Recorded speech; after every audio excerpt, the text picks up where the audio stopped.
Francis has departed ways with the UFC due to fighter contract negotiations. So unfortunately, the matchup that was to be Jones versus Francis will never come to light. But as unfortunate as that may be, do not worry. The stage has been set for a fight that is very exciting and may prove to be even more difficult for the proclaimed GOAT. Two of the biggest names in the heavyweight division are about to go head to head in one of the biggest fights of the year. On one side, we have Jon Jones, the GOAT, the former champion who has been out for some time, looking to reclaim his throne. And on the other side, we have Ciryl Gane, the rising star who has proven to be one of the most agile and calculated UFC heavyweights, stacking up an impressive UFC resume of wins. Who will come out on top?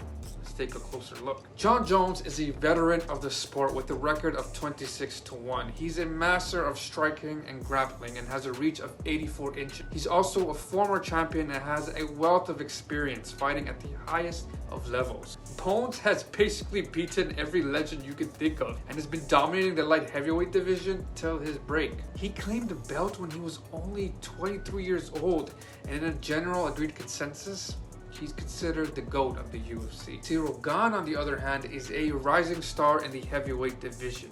He's a 6'4" French heavyweight with a reach of 81 inches.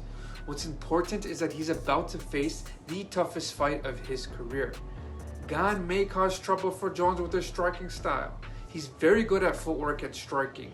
Thus, Jones will have to be careful if he wants to avoid being on the receiving end of one of Gane's power punches. While Ciryl Gane is a dangerous striker, Jon Jones' experience will give him the edge in this fight. Jon Jones is a master of distance controls and eye pokes. I do poke people in the eyes. Just kidding.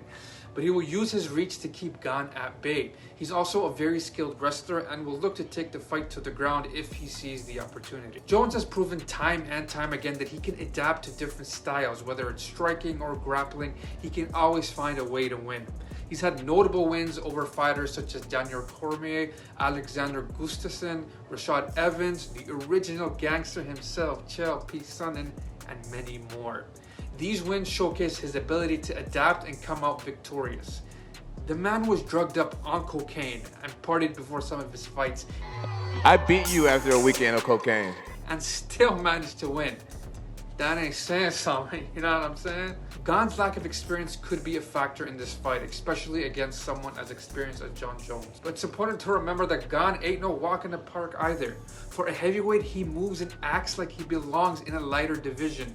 And the way he sets up specific kicks and punches is very unpredictable. He's like the heavyweight Israel Adesanya, especially with his footwork, which can make it difficult for Jones to keep him at bay. He has a record of 11-1 with impressive wins over notable heavyweights such as Jairzinho Rozenstruik, Derek Lewis, JDS, and most recently, a beautiful striking style against Tai Tuivasa. That fight with Tai proved how adaptive and strong Gane's chin was.